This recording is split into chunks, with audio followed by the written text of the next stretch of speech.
పెన్షన్ల పండుగలాగా రాష్ట్ర వ్యాప్తంగా కూడా ప్రతి గ్రామంలోనూ ఇంటింటికి వెళ్లి అధికారులు నాయకులు వెళ్లి గ్రామంలోని వృద్ధులందరికీ కూడా పెన్షన్ పంపిణీ చేయడం జరుగుతుంది.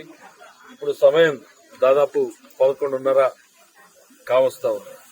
ఇప్పటికీ జిల్లా వ్యాప్తంగా 84.5% పూర్తి చేయబడింది. ఇంకొక అర్ధ గంటలో దాదాపు 90% చేరుకునేటువంటి పరిస్థితి ఉంది. 12 గంటల లోపల మొత్తం పూర్తి చేసేటువంటి అవకాశం. అంటే ఒక నెల లోపలనే ఏదైతే ఎన్నికల్లో జగన్మోహన్ రెడ్డి గారు చెప్పారు, మేము అధికార యంత్రాంగంతో పంపిణీ చేయలేం, సాధ్యం కాదు అన్నారు. అది సాధ్యమే.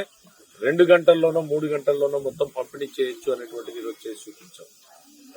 చంద్రబాబు నాయుడు గారి ఆదేశాల మేరకు రాష్ట్రం ఆర్థిక ఇబ్బందులు ఎన్నున్నా కూడా ప్రధానమైనటువంటి ప్రాధాన్యత అంశంగా వెల్ఫేర్ పెన్షన్స్ తీసుకుని పెంచిన మొత్తాన్ని సరైనటువంటి సమయంలో వాళ్ళకు అందేలాగా చర్యలు తీసుకోవడం జరిగింది ఆర్థిక శాఖ తరఫున.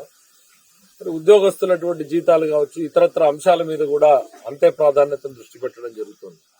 మీరందరూ కూడా గమనించుంటారు, చంద్రబాబు నాయుడు గారు శ్వేతపత్రాన్ని ఆర్థిక పరిస్థితి మీద రాష్ట్రంలో విడుదల చేసినప్పుడు ఎట్లా ఇప్పటికే 10 లక్షల కోట్ల రూపాయల వరకు అప్పులున్నాయి. ఈ రోజు చెల్లించాల్సినటువంటి బకాయిలు 1,00,000 కోట్లు దాటి. అంటే మీరు ఊహించుకోగలరు, అంటే ఎంత పెద్ద ఎత్తున రోజుకి 4,000 కోట్ల రూపాయలు చెల్లిస్తే తప్ప ఇప్పుడున్నటువంటి బకాయిలు చెల్లించలేనటువంటి పరిస్థితి. ఈ ఆర్థిక పరిస్థితులు ఎక్కడ దాకా వచ్చినాయంటే గత ప్రభుత్వం చేసినటువంటిది జిల్లాలో అంతకు ముందు 2014 నుంచి 15 వరకు సీఈలకి ఎస్సీలకి శాంక్షనింగ్ పవర్స్ మేము 50 లక్షలు ఇచ్చేవాళ్ళం.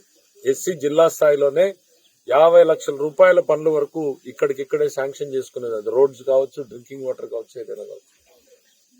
ఇవాళ జిల్లా కలెక్టర్ గారికి కూడా 1,00,000 రూపాయల నిధుల్ని కేటాయించేటువంటి అధికారం లేకుండా చేయడం జరిగింది గత పాలకుల నిర్లక్ష్యం వల్ల.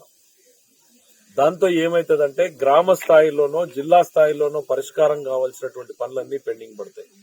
1,00,000 రూపాయలు శాంక్షన్ చేసేటువంటి అధికారం లేకుండా చేయడము అనంటే వ్యవస్థని కుప్పగూల్చడమే. దాన్ని సరిదిద్దేటువంటి ప్రయత్నం కూడా మేము చేయదలుచుకున్నాం. రాబోయేటువంటి 2-3 నెలల్లో ఆర్థిక ప్రణాళికని ఏ రకంగా ముందుకు ఉండాలి అనేటువంటిది ఇప్పటికే 2-3 సార్లు చంద్రబాబు నాయుడు గారు మార్గదర్శకాన్ని ఇచ్చారు. ఫైనల్ గా ఒక డైరెక్షన్ తీసుకుని ముందుకు పోవడం జరుగుతుంది. ఎంత కష్టమైనా ఇచ్చిన ప్రతి మాటని నిలుపుకునేటువంటి ప్రయత్నం చేస్తుంది ప్రభుత్వం అని తెలియజేస్తుంది.